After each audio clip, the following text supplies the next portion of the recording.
नमस्कार, आप देख रहे हैं स्वदेश खबर। मैं हूं आपके साथ कविता थपलियाल। शुरुआत करेंगे आरबीआई की क्रेडिट पॉलिसी की खबरों के साथ। जैसे कि उम्मीद थी, रिजर्व बैंक ने ब्याज दरों में कोई बदलाव नहीं किया है। रेपो रेट पहले की तरह 4% पर बरकरार रहेगा। रिवर्स रेपो की बात करें तो 3.35% पर यह कायम है। और आरबीआई के गवर्नर शक्तिकांत दास ने कहा है कि जियोपॉलिटिकल तनाव का असर कई देश की इकॉनमी पर पड़ा है। रूस यूक्रेन युद्ध भारत के आर्थिक विकास पर भी असर डाल सकता है, इसीलिए ये वक्त काफी चुनौतीपूर्ण है। Based on an assessment of the macroeconomic situation and the outlook, voted unanimously to keep the policy repo rate unchanged at 4%.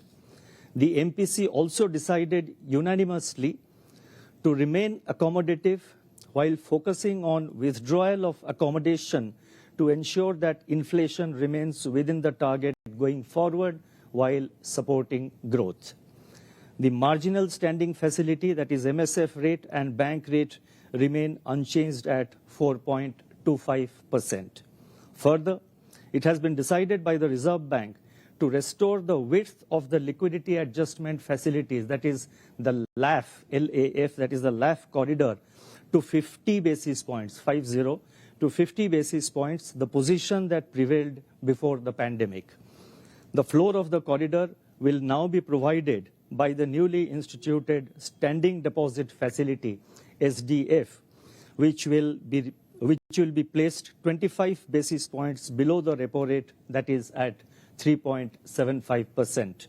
I shall explain the details in this regard in the later part of my statement. Real GDP growth for the year 2022-23, that is the current financial year 22-23, is now projected at 7.2%. I repeat, 7.2%, with Q1 22-23 at 16.2%, Q2 at 6.2%, Q3 at 4.1%, and Q4 at 4%, assuming crude oil, that is Indian basket, at US dollar 100 per barrel during the year 2022-23. On the assumption of a normal monsoon during 2022 and average crude oil price, that is the Indian basket, at US dollar 100 per barrel, 100 per barrel, inflation is now projected at 5.7%. I repeat, inflation is now projected at 5.7% in 2022-23, with Q1 at 6.3%, Q2 at 5%, Q3 at 5.4%, and Q4 at 5.1%. It may, however, be noted that given the excessive volatility in global crude oil prices since late February and the extreme uncertainty over the evolving geopolitical tensions, any projection of growth and inflation is fraught with risk. बंधन bank के chief economist Siddharth Sanyal ने RBI policy पर बातचीत में कहा है कि RBI के सालाना महंगाई अनुमान से थोड़ी चिंता है। ये पॉलिसी में इन्फ्लेशन फोरकास्ट ऊपर जाएगा, ग्रोथ फोरकास्ट नीचे जाएगा, ये तो लगभग तैयार था। इसमें growth forecast about 60 basis point downward revision हुआ, इसमें भी बहुत ज्यादा सरप्राइज नहीं है। सरप्राइज इधर है कि आरबीआई जो मैग्नीट्यूड में इन्फ्लेशन फोरकास्ट को ऊपर लेके गया, आरबीआई इन्फ्लेशन फोरकास्ट को सीधा पूरा साल के लिए 120 बेसिस पॉइंट अपवर्ड रिवीजन किया, एंड उसमें फर्स्ट हाफ में रिवीजन भी बहुत सिग्निफिकेंट है। सो ये बहुत सिग्निफिकेंट रहा कि RBI is taking a very strong stance, communicating it upfront that inflation का प्रेशर बहुत ज्यादा रहेगा।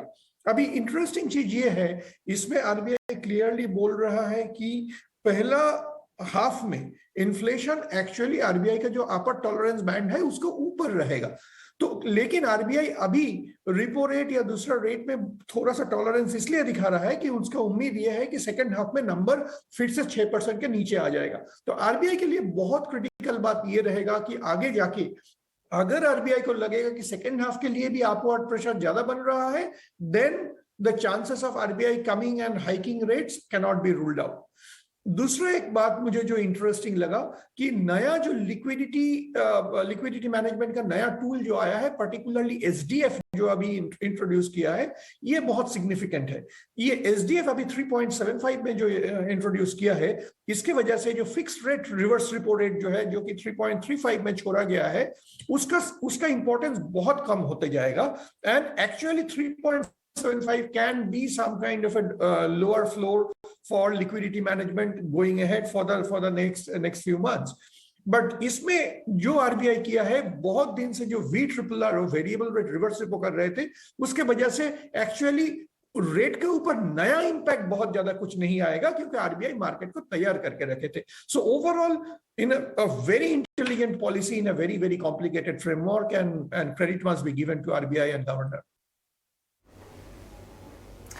आरबीआई क्रेडिट पॉलिसी पर इंडियन बैंक्स एसोसिएशन के सुनील मेहता ने कहा है कि मौजूदा हालात में पॉलिसी काफी बैलेंस्ड है। बहुत ही बैलेंस पॉलिसी है और ये एक्सपेक्टेड लाइंस पे है। ये सभी मान के चल रहे थे बैंकिंग इंडस्ट्री में, जो हम लोग डेलिब्रेट करते हैं कि सरकार जो है जो बोरोइंग प्रोग्राम है उसको सपोर्ट करने के लिए आरबीआई ने एडिशनल एसएलआर विंडो को होल्ड टू मैच्योरिटी रखने के लिए 22 to 23% कर दिया है। So that will facilitate the banking system in investing in the government security. तो उससे एक तो जो गवर्नमेंट का बोरोइंग प्रोग्राम है उसको सपोर्ट हो जाएगा। दूसरा जो लिक्विडिटी के टूल्स, मतलब आप गवर्नर साहब ने एक बहुत अच्छा सा बात बोली है कि हमने जितने भी लिक्विडिटी के टूल्स हैं उनको हम बहुत अच्छी तरह से यूज करेंगे, और जो स्पेशल विंडो उन्होंने क्रिएट की है दैट विल प्रोवाइड बफर कि जब भी हमारे पास में लिक्विडिटी के इश्यूज रहेंगे तो ये दोनों जो एसटीएफ इन्होंने किया है और जो एलएएफ है, इनको हम यूज करेंगे। और ये जो है दोनों चीजें, ये डिस्क्रिशन बैंक का रहेगा, आरबीआई का नहीं रहेगा। तो जो बैंक का डिस्क्रिशन रहेगा, इससे बैंकों को लिक्विडिटी को मैनेज करने में बहुत बड़ा फैसिलिटेशन हो जाएगा। तीसरी जो चीज उन्होंने रखी है, बिकॉज जो एसटीएम का 1% जो बढ़ाने से ट्रेजरी पे जो इम्पैक्ट आएगा इसका, वो भी कम हो जाएगा क्योंकि interest rates are rising. So hold to maturity जब वो ज्यादा रख पाएंगे अंडर द एसएलआर में, तो उससे उनके ट्रेजरी पे जो इम्पैक्ट आना है with increasing 10 years GSEC rate, वो थोड़ा कम हो जाएगा। इसके साथ साथ जो इन्फ्लेशन को उन्होंने जो एक्नॉलेज किया है, I think that's the reality and that is more closer to the prevailing circumstances. क्योंकि आज की तारीख में जो हो रहा है मार्केट में, सबको मालूम है कि कमोडिटी प्राइसेस बढ़ रहे हैं, एवरीबडी नोज पेट्रोलियम के जो रेट्स हैं इतने बढ़ चुके हैं। तो उस चीज को उन्होंने एक्नॉलेज किया है, सब्सटेंशियली एक्नॉलेज किया है, और एक इंडिकेशन दिया है कि गोइंग फॉरवर्ड हमें इस चीज को फेस करना पड़ेगा और उसको मैनेज करना पड़ेगा। I think it's a very balanced and well drafted policy, जिसमें लिक्विडिटी टूल्स को भी बहुत अच्छी तरह से यूज किया गया है और ग्रोथ को प्रायोरिटी दी गई है, जिससे कि जो अपनी कंट्री है वो रेजिलियंस के साथ में रिबाउंड कर सके, क्योंकि जो पेंडेमिक में सेटबैक्स लगे हैं उससे हम वापस खड़े हो सके। I think the growth is the main target of this policy and that has been maintained. बात करते हैं आज बाजार में हुए कारोबार की, जहां पर आरबीआई की मॉनेटरी पॉलिसी में ब्याज दरों में कोई बदलाव नहीं किए जाने का बाजार ने स्वागत किया है। 3 दिन के बाद बाजार में जोरदार रिकवरी देखने को मिली है। निफ्टी करीब 145 अंक चढ़कर 17,784, और सेंसेक्स की बात करें 412 पॉइंट चढ़कर 59,447 पर बंद हुआ है। बाजार में आज दिन भर का कारोबार कैसा हुआ, हमारी सहयोगी प्रियंका उपल आनंद बता रही हैं। जी देखिए, बाजार का रुख एक इवेंट पे डिपेंडेंट था कि एमपीसी का आउटकम क्या आता है। किसी तरह का कोई बदलाव नहीं हुआ। बाजार ने, बैंकिंग ने, फाइनेंशियल, और कल से ही आप एक बिल्टअप देख भी रहे थे, वो बिल्टअप कंटिन्यूड हुई। आप देखेंगे निफ्टी 17,800 के पास, हालांकि थोड़े से पॉइंट्स नीचे आया अभी कुछ, लेकिन 17,800 के पास अपना एक इंपॉर्टेंट सपोर्ट है, उसके पास एक क्लोज हुआ है और इसके ऊपर आप एक फिर से बॉयंसी एक्सपेक्ट करते हैं, ये एक्सपर्ट्स का मानना है। तो आज आप बैंक निफ्टी को देखेंगे, निफ्टी बैंकिंग स्टॉक्स ने, फाइनेंशियल स्टॉक्स ने अच्छा खासा पुल बैक दिया और हमने देखा कि बाजार एक पॉजिटिव जोन में बंद होता हुआ दिखाई दिया। कौन से रहे आज पॉजिटिव लूजर्स, गेनर्स? निफ्टी के टॉप अगर आप गेनर्स की बात करें तो उसमें आपको ग्रासिम दिखेगा।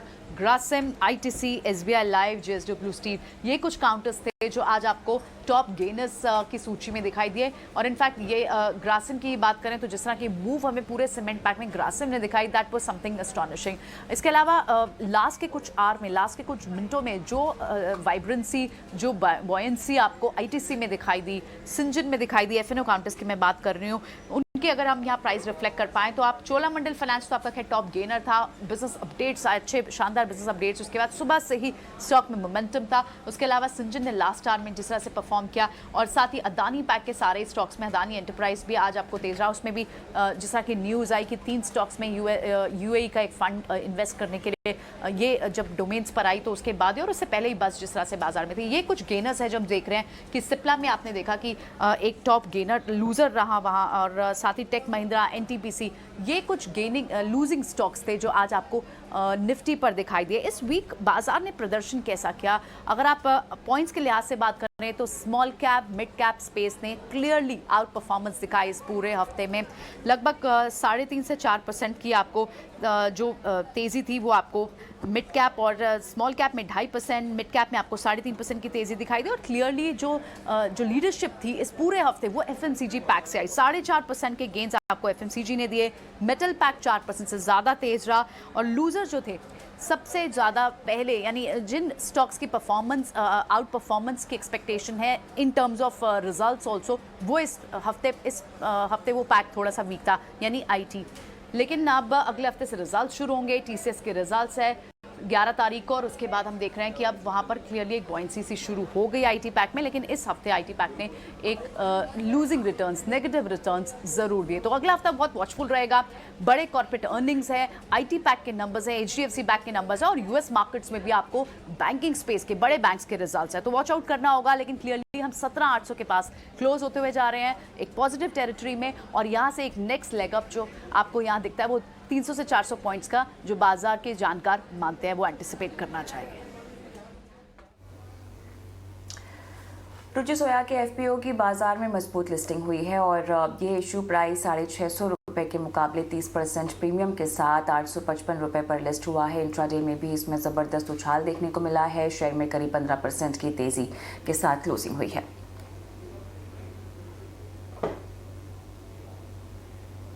रुचि सोया के एफपीओ पर यहाँ पर लिस्टिंग के बाद कंपनी के non executive director Swami Ramdev ने हमसे खास बात की, और रामदेव ने कहा है कि वो योग की तरह बाजार की जानकारी को भी आसान भाषा में आम लोगों तक पहुँचाएंगे, और इससे लोगों को बाजार की समझ उनमें बढ़ेगी और आम आदमी भी बाजार में निवेश करके मुनाफा कमा सकेगा। जैसे हमने योग को, आयुर्वेद को, स्वदेशी को हाउस होल्ड नेम बना दिया, और ऐसे ही हम हेल्थ के बाद अब वेल्थ को, ये आईपीओ क्या है, ये एफपीओ क्या है, ये एबिटा क्या है, ये टॉप लाइन क्या है, ये प्रॉफिटेबिलिटी क्या है, ये बिजनेस क्या है, जहां पर 35% देश की वेल्थ लगी हुई है, इस पूरे स्टॉक मार्केट के नॉलेज को, इसके एक्सपीरियंस को, इसकी स्पीड को, इसकी ग्रोथ को, इसके पूरे विजन को मैं तो देखो आम आदमी का के साथ जुड़ा हुआ व्यक्ति हूँ, और वैसे भी मैं तो एकदम जैसे कहते हैं ना ठेठ देहाती आदमी हूँ, तो मैं आम आदमी की भाषा में बात करता हूँ। श्लोक भी मुझे आते हैं, श्लोक की भाषा से ज्यादा मुझे लोक की भाषा आती है। इसलिए मैं इस पूरी चकाचौंध की दुनिया के इस पूरे के पूरे शाब्दिक आडंबर को तोड़ते हुए मैं आम आदमी तक इस स्टॉक मार्केट में भी अच्छे नियति से, अच्छे इरादे से, और आप एक अच्छी ग्रोथ पा सकते हो, इस लिहाज से मैं इस देश को इस कैपिटल मार्केट के बारे में, शेयर मार्केट के बारे में भी, इक्विटी मार्केट के बारे में भी एजुकेट करूंगा, और लोग अच्छी जगह निवेश करा के अपने जीवन में कोई, not only I am talking about Patanjali और ऋषि सोया, अच्छी जगह निवेश करके वो अच्छी समृद्धि, they can achieve the wealth or prosperity in their life through a right way, right path पर चल करके वो कैसे पा सकते हैं, ये हम लोगों को एजुकेट कर देंगे, हमको आता है ये सब करना। रुचि सोया के सीईओ संजीव कुमार अस्थाना का कहना है कि कंपनी के सभी सेगमेंट में 10 से 20% की दर से ग्रोथ देखने को मिली है। रुचि सोया का टर्नओवर 2 से 3 गुना या किसी भी स्तर तक जा सकता है। ये सारे जो मार्केट्स हैं सब 10 से 20% के रेंज में ग्रो कर रहे हैं, और इससे हम लोग को मार्केट के लिए कोई परेशानी की आवश्यकता नहीं है। हम लोग को अच्छा एग्जीक्यूशन करना है, हमको उसको ग्रो करना है, और उसके लिए पूरी टीम एक प्रकार से लगी हुई है। तो विदाउट गिविंग एनी नंबर्स, जो आज का रुचि का जो टर्नओवर है उससे मेरे को लगता है कि कम से कम दुगना तिगना किसी भी लेवल पे जा सकता है। और जिस प्रकार से मार्केट चल रही है तो वो हम लोग को पूरा विश्वास है कि हम लोग इसको बढ़ाएंगे। और एक प्रकार से जो डायरेक्शन और मार्गदर्शन स्वामी जी का बराबर हम लोग को मिलता रहता है, और एक जो एम्बिशन है कि एक विजन करके स्केल बिल्डअप करना है, उसके लिए पूरी टीम तत्परता से लगी हुई है। इक्विटी मार्केट में एफआईआईज की बिकवाली के बावजूद देसी निवेशकों का भरोसा नहीं डगमगाया है। इसका सबूत है मार्च महीने में एसआईपी का नए स्तर पर पहुंचकर रिकॉर्ड कायम करना। मार्च महीने में 12,000 करोड़ से ज़्यादा का एसआईपी का निवेश हुआ है। और तमाम डिटेल्स इसको लेकर हमारी सहयोगी जयेश खिलनानी दे रहे हैं। एम्फी ने जो मार्च के नंबर रिपोर्ट किए हैं वो काफ़ी शानदार लग रहे हैं। आप अगर इक्विटी इनफ्लो की बात करें तो लगभग 30,000 करोड़ का इनफ्लो देखने को मिला है, जो कि एक रिकॉर्ड हाई है अपने आप में। और ये मैं बताना चाहूँगा कि जो टोटल आउटफ्लो नंबर है 70,000 करोड़ का, उसमें ज़्यादा भागीदारी डेट आउटफ्लो की है, जो कि 1 लाख करोड़ से ज़्यादा है। बट इक्विटी जो है वो शानदार तरीके से परफॉर्म किया है मार्च के महीने में, जिसमें 9,000 करोड़ का लगभग एनएफओ अमाउंट भी है। पर उसके बावजूद 20 से 22,000 करोड़ का इनफ्लो देखने को मिला है मार्च के महीने में। और आप अगर इंडिविजुअल कैटेगरीज की बात करें तो लार्ज, स्मॉल और मिड कैप में हाई डबल डिजिट ग्रोथ देखने को मिला है मंथ ऑन मंथ बेसिस पे। और फ्लेक्सी कैप कैटेगरी जो है उसमें हल्की सी गिरावट देखने को मिली है 30% के आसपास, जो सबसे बड़ी डिक्लाइन है अक्टूबर 2021 से। टोटल एयूएम पिक्चर की अगर बात करें तो बहुत ज़्यादा गिरावट देखने को नहीं मिली है। मार्केट परफॉर्मेंस के चलते 1 से 2% की गिरावट देखी है टोटल एयूएम और इक्विटी एयूएम में। बट जो रिकॉर्ड हाई कंट्रीब्यूशन है वो एसआईपी की तरफ से आया है। 12,000 करोड़ के ऊपर एसआईपी कंट्रीब्यूशन हुआ है मार्च के महीने में। पिज़्ज़ा बर्गर खाना अब महंगा हो गया है और यम की फ्रेंचाइजी सफ़ायर और देवयानी ने 10% तक दाम बढ़ा दिए हैं। इससे रेस्टोरेंट कंपनियों पर क्या असर होगा, बताने के लिए पूरी डिटेल्स पेश कर रही हैं हमारी सहयोगी विनी मोतीवाला। तो बिल्कुल सही बात है कि जो KFC और पिज़्ज़ा हट के प्रोडक्ट्स हैं वो शॉली एक्सपेंसिव हो जाएंगे। मेनली इसकी रीज़न तो है महंगाई बढ़ चुकी है, उसकी वजह से सब लोग ने प्राइस हाइक लिया है। तो यम ब्रांड्स ने भी प्राइस हाइक ली है उनके KFC ब्रांड और पिज़्ज़ा हट ब्रांड में। KFC ब्रांड में जो प्राइस हाइक लिया है वो है अराउंड 8 to 10% जो इफेक्टिव हुआ है 1 अप्रैल से। वाइल पिज़्ज़ा हट में जो प्राइस हाइक है वो 2.5 to 3% की प्राइस हाइक है, जो लास्ट महीने में उन्होंने प्राइस हाइक ले की थी। नाउ इन्फ्लेशन की बात करते हैं तो चिकन की जो इन्फ्लेशन है वो काफ़ी बढ़ चुकी है और चिकन KFC में इंपॉर्टेंट इंग्रेडिएंट है, तो उसकी वजह से उनकी प्राइस हाइक वहाँ पे KFC में ज़्यादा है। तो कंपेयर करते हैं, चिकन की इन्फ्लेशन है अराउंड 15% और प्राइस हाइक जो उन्होंने लिया है 8 to 10%। तो इन्फ्लेशन के हिसाब से उन्होंने अभी तक 80% ऑफ जो इंक्रीज़ है कॉस्ट, इनपुट कॉस्ट की, उतना ही पास किया हुआ है 80% का कॉस्ट। तो आगे जाते हुए भी मे बी हम लोग प्राइस हाइक देख सकते हैं। कंपनियों ने पहले भी देखे तो ब्रांड्स ने सितंबर अक्टूबर में थोड़ी प्राइस हाइक ले ही चुके थे क्योंकि इन्फ्लेशन काफ़ी बढ़ चुके थे। पर अभी आगे जाते हुए क्या स्टैंड होगा वही शो देखेंगे कि आगे जाते हुए कैसे इंक्रीज़ और इन्फ्लेशन का क्या असर पड़ता है इन सब ब्रांड्स पे। एज ऑफ नाउ देखें तो देवयानी इंटरनेशनल और सफ़ायर फूड्स, ये 2 कंपनीज़ है जो है लार्ज फ्रेंचाइजीज़ है यम ब्रांड्स की। तो KFC की बात करें और पिज़्ज़ा हट की बात करें तो शॉली वॉच आउट करेंगे कि कैसे महंगाई इम्पैक्ट करती है हमारे खाने के प्रोडक्ट्स को। चलिए जाते जाते आपको बताते हैं हमारी एक ख़ास पेशकश की। हर साल की तरह एक बार फिर से हाजिर है इंडिया इकोनॉमिक कॉन्क्लेव और एक ऐसा मंच जहां से भारत के आर्थिक एजेंडे की रूपरेखा तैयार की जाती है। इस मंच पर आपको इकॉनमी, कॉर्पोरेट जगत, शेयर बाजार, राजनीति, कूटनीति के देसी और विदेशी दिग्गजों को सुनने का मौका मिलता है। इस एजेंडे को आगे बढ़ाने के लिए इस वर्ष की थीम है the great Indian democratic dividend. तो तैयार हो जाइए टाइम्स नेटवर्क के साल के सबसे बड़े कॉन्क्लेव का हिस्सा बनने के लिए।